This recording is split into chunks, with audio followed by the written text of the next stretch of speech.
খুব শরীর খারাপ, এদিকে দুটো কথা শুনে মাথা গরম হয়ে যাচ্ছে।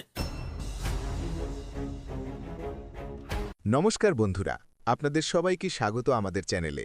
বাংলা সিরিয়ালের দুনিয়ায় আজ এমন এক টানটান উত্তেজনার পর্ব আসতে চলেছে যা আপনার চোখের জল আর গায়ের কাঁটা দুটোই একসাথেই নিয়ে আসবে। লকেটের একটা সত্যি, আর তাতেই বদলে যাবে রায়বাড়ির পুরো ইতিহাস।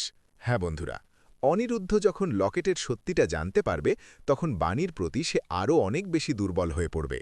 দাদুকে ভুল প্রমাণ করতে অনিরুদ্ধ এবার হয়তো এমন এক ব্রহ্মাস্ত্র সামনে আনবে যাতে অহংকারী রায় পরিবার মাথা নিচু করতে বাধ্য হয়। শুধু তাই নয়, বাণীর অসুস্থ মেয়ের চিকিৎসার পুরো দায়িত্ব এবার হয়তো অনিরুদ্ধ নিজের কাঁধেই তুলে নেবে। কিন্তু এই অভাবনীয় ঘটনাগুলো ঘটার পেছনের আসল কারণটা কি? কিভাবে একটা পুরনো রূপোর লকেট অনিরুদ্ধের চোখ খুলে দিল? আর কেনই বা দাদুর মুখের ওপর গর্জে উঠল অনিরুদ্ধ? গায়ে কাঁটা দেওয়া আজকের এই আপডেট জানতে ভিডিওটি একদম শেষ পর্যন্ত দেখুন। রায়বাড়ির ড্রয়িং রুমে আজ চরম অশান্তি। হুইলচেয়ারে বসে থাকা বাণী হাউ হাউ করে কাঁদছে। হাত জোড় করে শুধু বলছে, আমার মেয়েটা খুব অসুস্থ, আমাদের তাড়িয়ে দেবেন না। কিন্তু দাদুর চোখে শুধু রাগ আর ঘৃণা। দাদু সোজা জানিয়ে দিলেন ওরা সম্পত্তির লোভে এসেছে, এই বাড়িতে ওদের কোনো জায়গা নেই। কিন্তু বন্ধুরা, এই চরম অপমানের মাঝে বাণীদের ঢাল হয়ে দাঁড়ায় অনিরুদ্ধ। অনিরুদ্ধ খোদ দাদুকে মুখের ওপর কড়া ভাষায় জানিয়ে দেয়, সম্পর্ক শুধু রক্তের হয় না দাদু, মনেরও হয়। সে কিছুতেই বাণীদের এই অবস্থায় রাতের অন্ধকারে বাড়ি থেকে বের হতে দেবে না। সব অপমান বুকে চেপে মাঝরাতে যখন বাণী নিজের ঘরে ফিরে আসে, তখন বাড়ি একদম নিস্তব্ধ। বাণী বুঝতে পারে এই বাড়িতে তাদের আর কোনো সম্মান নেই। সে নিজের ব্যাগ গোছাতে শুরু করে। আর ঠিক তখনই ঘটে সেই চরম অলৌকিক ঘটনা। আলমারি থেকে একটা পুরনো কাঠের বাক্স বের করে বাণী। বাক্স খুলতেই বেরিয়ে আসে একটা রূপোর চেন আর হার্ট শেপের একটা লকেট। আর ঠিক সেই মুহূর্তে ঘরের দরজায় এসে দাঁড়ায় অনিরুদ্ধ। লকেটটা দেখেই অনিরুদ্ধের চোখ স্থির হয়ে যায়।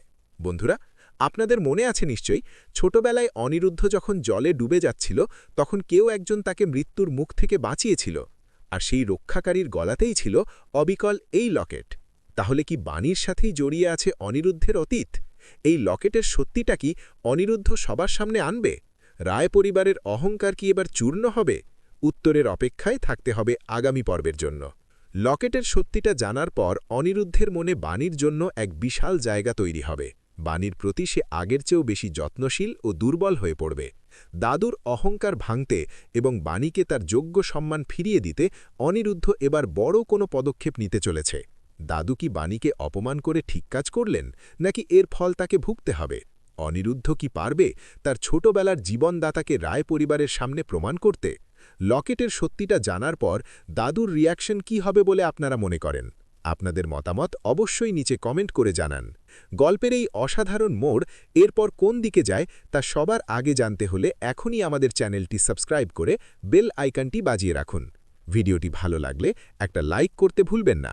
আর বাংলা সিরিয়াল প্রেমী বন্ধুদের সাথে প্রচুর শেয়ার করুন। ভালো থাকবেন, সুস্থ থাকবেন। দেখা হচ্ছে পরের আপডেটে।